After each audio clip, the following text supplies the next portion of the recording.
The Xbox Series S is Microsoft's answer for the entry-level affordable option that actually does have a lot of pros versus cons. You see, whenever you compare this console with like the high premium version, the Xbox Series X, if you do a side-by-side comparison, you notice that the Series S is much more portable, and aside from being diskless, you'll be surprised how capable it is, because graphic power alone is just slightly less than the Series X, and to most users, this is all that you really need. And so in today's video, we're taking an in-depth look comparison between these two consoles, and I'll share with you my in-depth review of what I think about it in 2024 to help you to understand if this console truly is worth it. Now before we get into it though, I am asking you if you could take 2 seconds to just simply hit the like button on this video, as it helps out a lot. I'm an independent creator and I just like informing people in general, and tell it to you as it is. Now this console retails for just $299,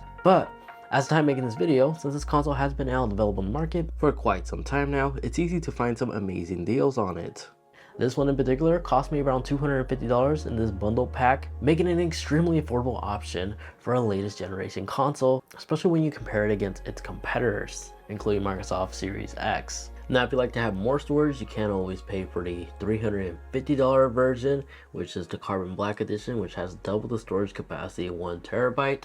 Which is the exact same body, just 1 terabyte storage, but even the 500 gigabyte version has access to Microsoft expandable storage, or you can settle with a hard drive to store some of your games. And now that Western Digital is also making expandable storage for the Series S and X Xbox, you may find that the 500 gigabyte version and spending $150 on a 1 terabyte stick is a better value than picking up the Carbon Xbox Series S. Because you see, with most modern day games taking about 100 gigs, out of the box you will be limited with the 500 gigabyte version, because after installation, updates, you'll find the remaining storage that this console has available is about 360 gigs. That's just enough for about 4 games on a good day.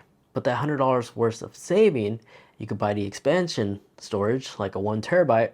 So at the end of the day, if you pick up the Carbon Black version, you're left with 360 gigabytes more if you do the expansion card hack. So that's not a bad way to do it. And when it comes to gaming library, the Series X has access to the exact same gaming library that's available on the Series X. Except on the Series X, the games are slightly at a higher resolution. But with the Series X, you're likely to walk into any retail stores and always find it in stock. Meanwhile, the Series X, even in today's very day, it still is limited in some retail stores. You may have to travel a couple of miles just to find one that has it in stock still. So in a lot of ways, the Series S is probably the only way you could experience the next generation of console games. But with that being said, while the Series S is still more easy to obtain, there are some cons I want to quickly highlight. So this being a diskless console, all your games are going to be downloaded, which means depending on your situation, if you have a broadband cap, you're going to easily go through it and be charged from your ISP. So this is where coughing up a little bit more for the Xbox Series X for that disk slot may come in handy. Just unfortunate, you may also believe that just because you have the physical disc means you'll use up less storage on your console. Unfortunately, Microsoft decided not to engineer their console this way. If you insert the disc on the Xbox Series X, it comes out to the exact same storage amount that will actually take up by actually downloading it. So regardless, for me personally, I still end up using the Microsoft expansion storage, because even the Series X with its storage system software, out of the box, you're only left with 800 gigabytes. So yeah, something to take in consideration, which is why I still believe that the Series S is better in terms of storage value wise, as the majority of your games will be living in one of these. As far as the actual design of the console, I actually do prefer the footprint that the Series S has, as it's super compact, small. I could fit it underneath like a monitor stand. It goes anywhere around, super easy to travel with. If you're traveling around the world, this will fit in all your backpacks easily without any issues. And it's so easy to operate, as it just uses one power cable and HDMI with a wireless Bluetooth Xbox controller. That's it. It's also less heavy, and I think the design is pretty modern and elegant to blend in anybody's setup. It's also extremely quiet, especially when I compare it against my Xbox X. Graphics. Now the graphics on the Series X is pretty comparable to the Series X, but that doesn't hide the fact that the X is still Microsoft's most powerful gaming console available in the market currently. And I personally had these two consoles plugged into my OLED display, played a couple of Halo, and yeah, the 4K higher FPS rate on the Series X definitely is a better viewing experience. But when I'm just casually gaming, the Series S is still able to give me the same enjoyment from playing today's modern day games, especially when we consider the fact that both of these two consoles have access to the exact same gaming library. So even though the graphics don't look as great as the Series X, still in my opinion is able to deliver the same exact gaming experience, especially once you're already hooked in on a game. Now, however, if you compare these two consoles on a gaming PC, again, the PC will look better, but again, it's not going to ruin the whole gaming experience. So money-wise, the Series S is an excellent value console for current AAA title games. Now, backward compatible, some of their favorite backward compatible games are available on the Series S as well, especially if you're subscribed to the Game Pass. But obviously, you don't have the physical disc port, so you can't physically bring like a 360 game onto your Series S like you would on the Xbox X. But you'll be surprised how many people like this feature, but then they end up never using it. I'm guilty of doing this, unfortunately. So even though the Series S doesn't have backward compatibility with a physical disc, the majority of people honestly don't ever end up really using it. So we touched on Game Pass already in a couple sections in this video, so let's go in depth talk more about Game Pass, as this is what I think makes the Series S the best value console. So if you're not familiar with Game Pass, it's basically Microsoft monthly service around $15 a month that lets you download their games on the cloud and physically install it in the hardware on your console. Hold up, as I was uploading this video, Microsoft decided to drop some heavy news saying they're adjusting and changing everything about Game Pass in general. You see, now you have 3 tiers, and the first tier is Xbox Game Pass Core. For less than $10 per month, you have access to 25 to 30 games, and you do have online gaming capability. But for $1 more per month, you will have access to regular Game Pass, as this will give you access to 100 plus free games on the Game Pass library. However, there is no online multiplayer, unless you're playing a game that already has free online multiplayer. So this leads you with the final option, which is Xbox Game Pass Ultimate. This is the one I personally use for $17 a month, $2 more expensive than what I was previously paying, $15 a month, as I was saying in this video. So whenever I say $15 a month, it's really $17 now. But this gives you access to the complete gaming library of Game Pass, but also will give you access to EA Play, so like Battlefield and stuff like that. Whenever a new Battlefield drops, you'll have it on day one. And if you're a PC gamer, you could download Game Pass games on your PC and your Xbox, and this also includes online gaming as well as cloud storage. So just like to clarify the new updates, and in addition to that, there's rumor that a new 2024 redesigned Xbox Series S is rumored to come out at the end of the year, but I'll talk more about that in just a little bit in this video. The beauty about Game Pass is the library of games are newly released game titles that get added. Like the most recent game I could think of that I was super excited for was finding out that Atomic Heart was available on Game Pass on day one when it's released. Because of this, I was able to save myself $60 to $70 from having to purchase that game because it was already in my Game Pass library.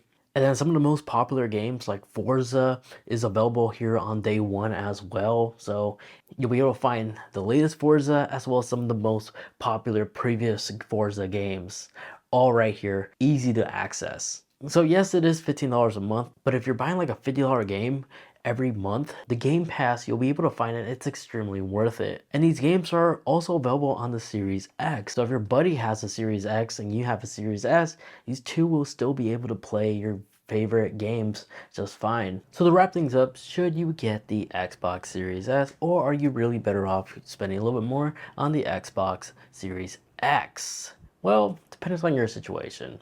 As an example, during the holidays, typically the Series X always goes on sale. It's likely to go on sale actually. So you may find a better value in terms of just finding a modern console that's affordable, has access to amazing games, and it doesn't take up that much space on your furniture. So if you're giving it to your loved ones, friends, and family as a nice little gift, the Series S is the ultimate modern day gaming console, as it's able to deliver the same gaming experience that you'll expect to find on even the most expensive $500 Xbox Series X, as you could use a Series S to play with people who are on the Series X or even on a PC, especially when modern day games support cross-platform. So if you're looking for an inexpensive console that will let you play with your friends, have fun, without feeling left out, this is an amazing console. But if money isn't the problem, you just want to own the latest and greatest, and you like knowing the fact you still have a physical disc, which allows you to easily play backward compatibility games, the Series X is without a doubt the ultimate console. But value-wise, you're spending a lot more than what the Series S will cost you. And the biggest drawback to the Series S, again, is the storage capacity. Yes, you can get the 1TB version, but that console sells for $350. The Series X can also be found $50 less sometimes on sale for $450, so $100 more you could literally get the Series X, which is why I think the 500GB version is the best option, because you could spend $100 later on like a Seagate or a Western Digital extended storage drive and have more storage. Like if you pick up the $150 1TB expandable storage, you'll be left with more than just 1TB like the Xbox Series S Carbon would give you. And even though the year is 2024, you may find that the Series S is much more easier to find in retail stores than it is on the Series X, at least from my experience. So the Xbox Series S entry-level one is easily a no-brainer, and you'll be saving a lot of money, especially when you combine it with the Game Pass, which is probably the reason why the Series S is selling so well, even in 2024. In my opinion, the Xbox Series S is absolutely the best value console even in 2024, as it has multiple capability. It's not limited in any way. You could expand the storage. Yeah, the graphics are a little bit turned down, but when you're just using a normal gaming monitor, this never once truly bothered me. Now, if you could wait a little bit longer, I would recommend waiting, because at the end of this year, it is rumored that the new Xbox Project Elwood is going to make its first debut at the end of this year. Now, this Xbox will be more power efficient, possibly smaller, and will feature the latest Wi-Fi technology as well as Bluetooth 5.2 on its controller with a slight redesign. Now, the price should be exactly the same, but that being a brand new console, of course, is going to retail for its MSRP price around $300 for the Xbox Series S. So unless you could find this under the MSRP price, I still think this is a great deal, because graphics-wise, it shouldn't be that much of a massive improvement, because that'll kind of defeat the purpose of having the X tier higher above the Series S. So unless you find an amazing deal with the current design of the Series S, I still think it's a good deal. But if you can wait a little bit longer and you're ready to pay for the MSRP price, not sell price, then yeah, you may be better off waiting for the redesign somewhere in late November. But that pretty much wraps up today's video, but let me hear from you guys. Comment down below, what do you think about the Xbox Series S? Did you personally went ahead and picked one up, or you saved up a bit more, or just went all out and just got the Series X? Comment down below, what are your thoughts?